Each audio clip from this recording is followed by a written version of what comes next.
Smallest thing I've ever machined. I have a part I need to make for a 3D printer. Let's open Fusion 360. Here it is. Here's the part. I need to cut the profile, pockets, and I need to drill and tap these holes. Pretty simple. Now it's time to get my Tormach turned on.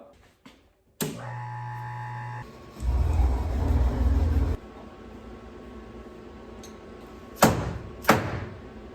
think we're ready to run it. Here we go.